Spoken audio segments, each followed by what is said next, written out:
Hello students, how are you? कैसे हैं? बच्चों, आज हमारा जैसा टॉपिक आप पढ़ ही लिया होगा आपने, इंडक्टिव इफेक्ट लिखा हुआ है। ठीक है, और ये बहुत ही ज्यादा इंपॉर्टेंट टॉपिक है बच्चों ये। ठीक है, अगर आपने केमिस्ट्री का ऑर्गेनिक पार्ट जो है अपना स्ट्रांग बनाना है तो आपको जर्नल ऑर्गेनिक केमिस्ट्री का बेसिक आना ही पड़ेगा। ठीक है, मतलब बोलते हैं ना, द मस्ट मस्ट चीज है कि आपको करना ही पड़ेगी, द मस्ट है, ये करना, कोई अदर ऑप्शन है ही नहीं।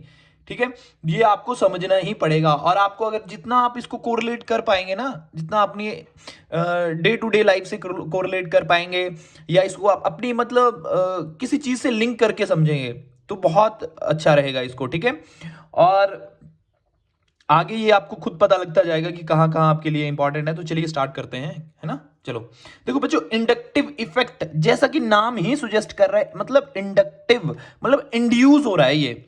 ठीक है, मतलब उत्पन्न हो रहा है ये किसी चीज से। क्या हो रहा? इंड्यूस मतलब, ठीक है, पैदा हो रहा है ये। तो अब पैदा किस चीज से हो रहा है? अब इसका ओरिजिन कहां से हो रहा है? देखो, मैंने लिखा हुआ है इलेक्ट्रोनेगेटिविटी डिफरेंस बिटवीन एटम्स। बहुत इंपॉर्टेंट पॉइंट, मतलब एटम्स के बीच में जो इलेक्ट्रोनेगेटिविटी के कारण ये इफेक्ट प्रोड्यूस हो रहा है, मतलब इंड्यूस हो रहा है। समझ गए कि पैदा हो रहा है। इलेक्ट्रोनेगेटिविटी है एटम्स के बीच में, दो एटम्स के बीच में, जिसके कारण पोलैरिटी जनरेट हो रही है और उसी के कारण ये इफेक्ट क्या इंड्यूस हो रहा है। समझ गए? अब चलो बच्चों, अब आपको ना ये वाले पॉइंट्स अभी मत समझो। ठीक है, पहले अच्छा चलो एक बार पढ़ लो। अब इसमें जो कुछ मेन पॉइंट्स है जो आपको पता होने चाहिए। ये इफेक्ट जो ऑपरेट होगा सिर्फ सिंगल बॉन्ड पे होगा, जिसको हम सिग्मा बॉन्ड बोलते हैं। Got it? सेकेंड, ये परमानेंट इफेक्ट होगा। अब इसको परमानेंट इफेक्ट क्यों बोला बच्चों? ये किसी के इन्फ्लुएंस में आके थोड़ी नहीं इफेक्ट होगा। ठीक है, ये विद इन द मॉलिक्यूल उस पर्टिकुलर एटम्स की अपनी प्रॉपर्टीज की वजह से ये इफेक्ट इंड्यूस होगा। समझ गए? अब ये डिपेंड्स, डिस्टेंस डिपेंडेंट मतलब जैसे जैसे डिस्टेंस बढ़ेगी वैसे वैसे इस इफेक्ट का क्या पावर जो है वो कम होती रहेगी। मतलब ठीक ठीक है, उसकी वजह से हमने बोला कि डिस्टेंस डिपेंडेंट है ये। ठीक है, मतलब डिपेंड करेगा डिस्टेंस के ऊपर ये। ठीक है, बोल पार्शियल चार्ज डेवलपमेंट, ऑब्वियस ही बात है। अगर एक इलेक्ट्रोनेगेटिव चार्ज है, एक इलेक्ट्रोनेगेटिव एलिमेंट है और दूसरा जो है नॉन इलेक्ट्रोनेगेटिव है, तो उसमें पार्शियल चार्ज तो आएगा ही आएगा। समझ के मैं आपको समझाऊंगा इसको। ठीक है, आगे बोला है can be neglected after third carbon, मतलब जो तीसरा कार्बन होगा उसके उधर तक हम इसको क्या नेग्लेक्ट समझेंगे, मतलब ठीक है, समझ गए, उसको नेग्लेक्ट करते चलेंगे इसको। ठीक है, कि इस चार्ज का कोई आगे फायदा नहीं रहेगा। ठीक है, अब क्यों, अब मैं बताता हूं, चलो। अच्छा, सबसे पहले मेरे को इस चीज को समझाने से पहले आपको एक चीज समझानी है। अगर आपको बॉन्ड फ्यूजन के बारे में पता हो कि बॉन्ड कैसे टूटता है, ठीक है। अब देखो बच्चों, थोड़ा टाइम, ठीक है, चलो देखो। अब बॉन्ड दो टाइप से टूटता है। ठीक है, दो टाइप से टूटता है। चलो, एक टूटता है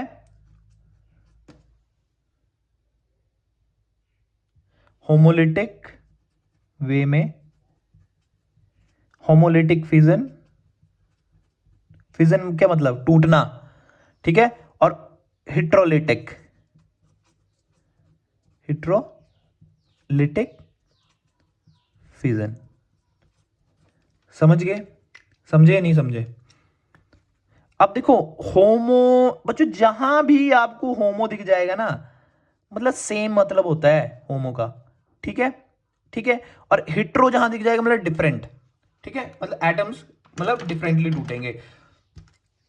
चलो होमोलिटिक देखते हैं, होमोलिटिक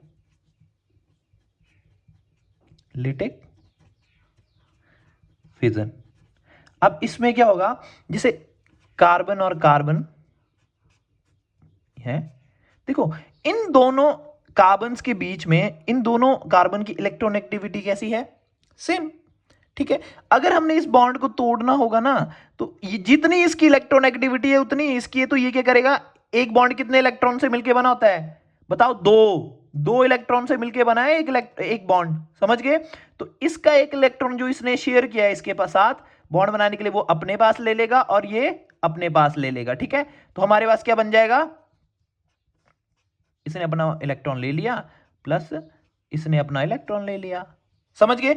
अब दो इलेक्ट्रॉन, एक इलेक्ट्रॉन इसने दिया था, एक इलेक्ट्रॉन इसने दिया था, तब ये बॉन्ड फॉर्म हुआ था। तो होमो मतलब अपना अपना इलेक्ट्रॉन इन्होंने ले लिया। तो होमोलिटिक वो हुआ कि सेम तरह से बॉन्ड बराबर टूटा।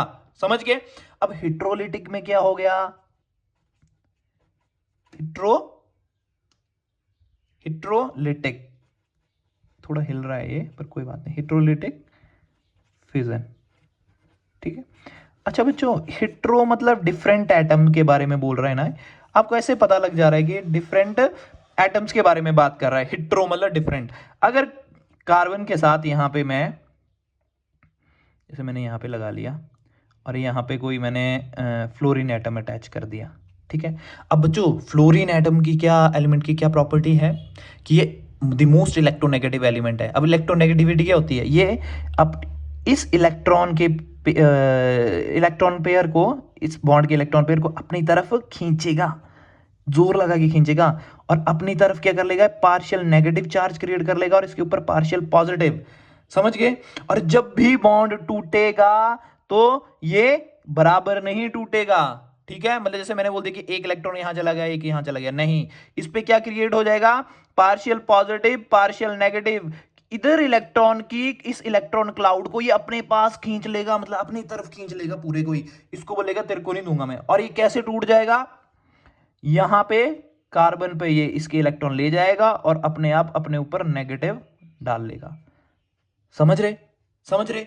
हेटेरोलिटिक का क्या मतलब सेम वे में नहीं टूट रहा, due to the electronegativity difference ये इस इलेक्ट्रॉन क्लाउड को अपने तरफ लेके भाग जा रहा है, ठीक है। और इधर कमी कर दे रहा है इलेक्ट्रॉन की, इसको डेफिशिएंट कर दे रहा है, ले गया इस दोनों इलेक्ट्रॉन को अपने पास, ठीक है, ठीक है। क्योंकि क्यों, इसकी दादागिरी चल रही है, क्यों, इसके पास मोस्ट इलेक्ट्रोनेगेटिव एलिमेंट है, बहुत ज्यादा पावर है, समझ गए। और यहां पे जब हम सेम एटम्स के बीच में देख रहे थे तो क्या इलेक्ट्रोनेगेटिविटी डिफरेंस क्या था, 0। तो क्या हो रहा था, ये बॉन्ड बराबर टूट रहा था, पर ये बराबर नहीं टूट रहा। मैंने बोला एक बॉन्ड 2 इलेक्ट्रॉन से बना होता है, तो ये दोनों इलेक्ट्रॉन ही उठा के ले गया और इस पे इसको डेफिशिएंट बना दिया, समझ गए। अब समझ गए होंगे कि हेटेरोलिटिक फिजन क्या है और होमोलिटिक फिजन क्या है, होप सो, ठीक है। चलो अब आप समझोगे इसको, ठीक है, अब ये प्रॉपर समझ आएगा आपको, ठीक है। अब बच्चों जैसे इंडक्टिव इफेक्ट का था ये, मैंने आपको बता दिया कि सिग्मा बॉन्ड में ऑपरेट होगा, ठीक है। अब बच्चों देखो, इस कार्बन और कार्बन पे इलेक्ट्रोनेगेटिविटी डिफरेंस है, नहीं है, ठीक है। तो इन कार्बन पे अगर सेम एटम्स हैं तो इन पे इंडक्टिव इफेक्ट अप्लाई नहीं होगा। इसके लिए हमारी कंडीशन है कि हमें एक इलेक्ट्रोनेगेटिव एटम चाहिए ही चाहिए, इलेक्ट्रोनेगेटिव एटम्स के बीच में ही पोल्स क्रिएट होंगे, समझ गए। जब देखो अब इसमें जो है इलेक्ट्रोनेगेटिविटी डिफरेंस है ना, ये इस इलेक्ट्रॉन क्लाउड को अपनी तरफ पार्शियल नेगेटिव, ये पार्शियल पॉजिटिव। अब बात सुनना बच्चों, जब ये क्या कर रहा है, ये सिग्मा बॉन्ड्स पे ही ऑपरेट होगा। देखो मैंने पॉइंट्स लिखे हुए हैं, जब इसने इसके इलेक्ट्रॉन खींच लिए कार्बन के तो यहां कमी होगी। अब इसका और इसका कंपैरिजन करेंगे तो ये डेफिशिएंट है, ये भी क्या करेगा, ये भी इससे खींचना चाहेगा, तो ये डबल पार्शियल पॉजिटिव आ जाएगा, ठीक है। अब ये इसके कंपैरिजन में और भूखा हो गया तो इस पे ट्रिपल डेल्टा पॉजिटिव आ जाएगा। मतलब आप देख रहे हो ये पावर, ऐसा मत वो सोच रहे हैं कि इनकी पावर बढ़ रही है, नहीं, इनकी पावर कम हो रही है, क्योंकि यहां पे क्लोरीन एटम ही था जिसने इसमें डेफिशिएंसी की थी। अब इसमें इस कार्बन और इस कार्बन का कंपैरिजन करेंगे तो ये क्लोरीन के बराबर थोड़ी नहीं इलेक्ट्रोनेगेटिविटी शो कर पाएगा, समझ गए। अप्रोक्सीमेट अगर इसकी 3.2 होती है शायद इसकी, ठीक है, और इसकी 2 अप्रोक्सीमेट होती है, तो इसकी जो होगी ऐसा थोड़ी नहीं हो जाएगा कि इसकी इससे ज्यादा हो जाएगी, ठीक है। जैसे इनका फर्क ये था तो इनकी सेम ही रहेगी आपस में, ठीक है। तो ये पार्शियल डेल्टा का क्या डिनोट कर रहा है कि ये चार्ज इसके कंपैरिजन में कम हो रहा है, समझ रहे। और ये क्या करेगा, अपनी भूख मिटाने के लिए इससे लेगा और ये अपनी भूख मिटाने के लिए थोड़ा इससे लेगा, समझ गए। तो ये क्या है, इलेक्ट्रोनेगेटिविटी की डिफरेंस से जो इफेक्ट इंड्यूस हो रहा है इस मॉलिक्यूल में, पूरे मॉलिक्यूल में, that is called inductive effect, समझ गए बच्चों। अब है कि इसको परमानेंट क्यों बोला गया, ठीक है। तो आपने समझ लिया ना कि सिग्मा बॉन्ड्स में ही ऑपरेट हो रहा है, समझ गए। सेकंड है कि इसको परमानेंट क्यों बोला है बच्चों, परमानेंट इसलिए बोला है कि किसी के इन्फ्लुएंस में आके थोड़ी नहीं क्रिएट हो रहा है कि बाहर से कोई एटम आ रहा है, तो इस विद इन द मॉलिक्यूल अपने आप ही ये एटम्स की जो है अपनी प्रॉपर्टी है ना कि मोर इलेक्ट्रोनेगेटिव है, लेस इलेक्ट्रोनेगेटिव है, इसीलिए हमने इसको परमानेंट बोला है कि ये परमानेंट रहेगा, बाहर का इन्फ्लुएंस नहीं कि बाहर का इन्फ्लुएंस हटा दिया तो खत्म हो गया, नहीं, विद इन द मॉलिक्यूल कर रहा है ये, ठीक है। अब डिस्टेंस डिपेंडेंट क्यों बोला गया है, क्योंकि देखो जब क्लोरीन इलेक्ट्रोनेगेटिव है या इलेक्ट्रॉन खींच रही है तो इधर जो है ये पार्शियल पॉजिटिव आ रहा है, फिर इधर डबल पार्शियल पॉजिटिव है, इधर ट्रिपल पार्शियल पॉजिटिव है, मतलब ये इफेक्ट जो है ना ये कम होता जा रहा है, ठीक है। पार्शियल पॉजिटिव मतलब ये बहुत कम होता जा रहा है, ठीक है। तो डिस्टेंस पे डिपेंड कर रहा है, पहले इन दोनों के बीच में जो इनका जो अट्रैक्शन थी वो ज्यादा थी, इन दोनों के कंपैरिजन में कम होगी, फिर इन दोनों में और कम होगी, समझ गए। जो अट्रैक्शन थी मॉलिक्यूल्स के बीच में वो धीरे धीरे इलेक्ट्रॉन की सिग्मा बॉन्ड के थ्रू वो इन इन कार्बन और क्लोरीन का अगर कंपैरिजन कर रहे हैं तो इन दोनों एटम्स के बीच में ज्यादा होगा अट्रैक्शन। अब जब कार्बन कार्बन का कर रहे हैं तो थोड़ा कम होगा, जब इधर कर रहे हैं तो और कम होगा। क्यों? क्योंकि इधर जो इधर देखो, जब क्लोरीन ने इस कार्बन से खींचा तो ये ज्यादा खींचेगा, पर कार्बन कार्बन से खींचेगा तो इतना ज्यादा नहीं खींचेगा। जब इसकी भूख और इसकी भूख में बहुत ज्यादा कंपैरिजन हो जाएगा, क्योंकि इसको बड़े जो मोर इलेक्ट्रोनेगेटिव था उसने इससे छीन लिए हैं इलेक्ट्रॉन, पर ये जो छीनेगा इतनी क्वांटिटी में नहीं छीन पाएगा, फिर ये जो छीनेगा वो इतनी क्वांटिटी में नहीं छीन पाएगा। समझ गए? समझ रहे? तो ये डिस्टेंस डिपेंडेंट बोला है। अब देखो पार्शियल चार्ज डेवलपमेंट तो हो ही रही है, देखो पार्शियल पॉजिटिव पोल्स तो क्रिएट हो ही रहे हैं, ठीक है। तो ये थ्रू आउट, इसकी वजह से थ्रू आउट द मॉलिक्यूल क्या पोल्स क्रिएट हो गए, ठीक है। आगे बोल रहे हैं कि can be neglected after third carbon 1 2 3, मतलब देखो पार्शियल डेल्टा डेल्टा पॉजिटिव चला गया, 3 डेल्टा, मतलब बहुत छोटा चार्ज है, बहुत छोटा। पार्शियल डेल्टा डेल्टा प्लस जो मतलब शो क्या करता है, बहुत कम चार्ज, तो ये तो बहुत कम हो गया, तो चौथे में जाते जाते तो बहुत ही कम हो जाएगा, इसीलिए हम उसको निग्लेक्ट कर देते हैं। समझ गए? समझ गए ना? अच्छा एक बात सुनो, आप ना इसको आप इसका एक ये देख लो, देखो the process of development the process of displacement of sigma electron towards the more electronegative atom और group is called inductive effect. समझ गए? समझ गए कि जो डिस्प्लेसमेंट इलेक्ट्रॉन की हो रही है थ्रू सिग्मा बॉन्ड, किसकी तरफ को? मोर इलेक्ट्रोनेगेटिव एलिमेंट की तरफ को, तो हम उसको क्या बोलते हैं? इंडक्टिव इफेक्ट, और डिनोट हम आई से करते हैं, ठीक है बच्चों। देखो ये दो टाइप का होता है, एक होता है माइनस आई और एक होता है प्लस आई, ठीक है। प्लस आई माइनस आई मतलब इलेक्ट्रॉन विड्रॉइंग ग्रुप, जो कार्बन का मॉलिक्यूल होगा, पूरा मॉलिक्यूल का, उसमें से क्या इलेक्ट्रॉन की क्वांटिटी, इलेक्ट्रॉन को क्या विड्रॉ करेंगे, अपनी साइड को खींचेंगे, मतलब, ठीक है। ये जो चेन में जो है, इस चेन में ये जो है, ये अपने इलेक्ट्रॉन नहीं देंगे, ठीक है, ये अपनी तरफ खींचेंगे। देखो क्लोरीन अपनी तरफ खींच रहा है ना इलेक्ट्रॉन्स को, ठीक है, तो ये क्या है? माइनस आई शो कर रहा है, ठीक है। अगर यहां पे मैं अगर कोई और ग्रुप लगा दूं, जैसे CH2 नेगेटिव लगा दूं, तो ये क्या करेगा? अपने इलेक्ट्रॉन इस साइड को देगा, ठीक है। तो अगर ये देगा तो ये पार्शियल नेगेटिव चार्ज क्रिएट करेगा, खुद पे पॉजिटिव क्रिएट करेगा, ठीक है। इलेक्ट्रॉन विड्रॉइंग होता है, जो इलेक्ट्रॉन्स को विड्रॉ करते हैं, समझ गए। और प्लस आई इफेक्ट क्या होता है? जो इलेक्ट्रॉन को डोनेट करता है, मतलब देता है, समझ गए, रिंग में, समझ गए, इस चेन में, समझ लो, ठीक है। क्लोरीन जो है माइनस आई इफेक्ट शो कर रहा है, क्योंकि ये अपनी तरफ इलेक्ट्रॉन के क्लाउड्स को खींच रहा है, समझ गए। और आपने ये देख लेना है कि कौन कौन से एटम्स है जो हमें माइनस आई और प्लस आई इफेक्ट शो करते हैं, ठीक है। देख लो कौन कौन से ग्रुप से, ये आपको ग्रुप से याद होने चाहिए ये। और एक बात पक्का याद रखना कि इंडक्टिव इफेक्ट जो है H का हमेशा 0 होता है, H शो नहीं करता इंडक्टिव इफेक्ट, समझ गए बच्चों। अब एसिडिक स्ट्रेंथ पे बात जो आती है, तो ये एक बहुत अच्छी एप्लीकेशन है इसकी, ये समझ रहे? क्यों? अब एसिडिक स्ट्रेंथ जो है वो किस पे डिपेंड करती है? वो माइनस आई पे, ठीक है, और इनवर्सली प्रोपोर्शनल होती है प्लस आई के। क्यों? देखो मैंने अगर कोई माइनस आई ग्रुप लगा दिया कार्बोक्सिलिक ग्रुप एसिड में, ठीक है, तो एसिड सबसे अच्छा कौन होता है? वो जब सबसे जल्दी H पॉजिटिव रिलीज कर देता है, तो इसने H पॉजिटिव रिलीज कर दिया। पर ये जो कार्बोक्सिलेट आयन बना, अगर ये स्टेबल बना होगा तो ये एसिड जो है, H पॉजिटिव आयन जो है, इसका प्रोटॉन, ये इजिली चला जाएगा, ठीक है। पर अगर ये अनस्टेबल बनेगा तो क्या होगा? ये H पॉजिटिव आराम से रिलीज नहीं होगा, ठीक है। तो इसको स्टेबल करने के लिए क्या किया जा रहा है? अगर मैं इधर माइनस आई ग्रुप कर रहा, तो ये इस नेगेटिव चार्ज को जो है ये क्या कर रहा? ये कम कर रहा है, इन इलेक्ट्रॉन्स को अपनी तरफ खींच रहा है, ठीक है। तो कार्बोक्सिलिक आयन पे जो नेगेटिव चार्ज है, ये पॉजिटिव को नहीं, इस तरफ ध्यान नहीं दे पा रहा कि मेरा H पॉजिटिव चला गया। ये क्या कर रहा? ये माइनस आई इफेक्ट जो है आप इस इलेक्ट्रॉन की डेंसिटी को अपनी तरफ बुला रहे हैं, मतलब इसको स्टेबल कर रहा है, समझ गए। इसको क्या कर रहा? स्टेबल कर रहा है, ये स्टेबल कर रहा है, ठीक है, क्योंकि अपनी तरफ बुला ले रहा है इसको माइनस आई। अगर मैं इधर प्लस आई ग्रुप लगा देता कोई, ठीक है, अगर मैं इधर प्लस आई ग्रुप लगा देता कोई, तो क्या होना था? तो प्लस आई ने क्या करना था? इधर इलेक्ट्रॉन कार्बोक्सिलेट आयन पे इलेक्ट्रॉन की डेंसिटी बढ़ा देनी थी, जिससे इसने H पॉजिटिव का निकल पाना बहुत मुश्किल हो जाना था, निकलना था पर बहुत मुश्किल से, समझ गए?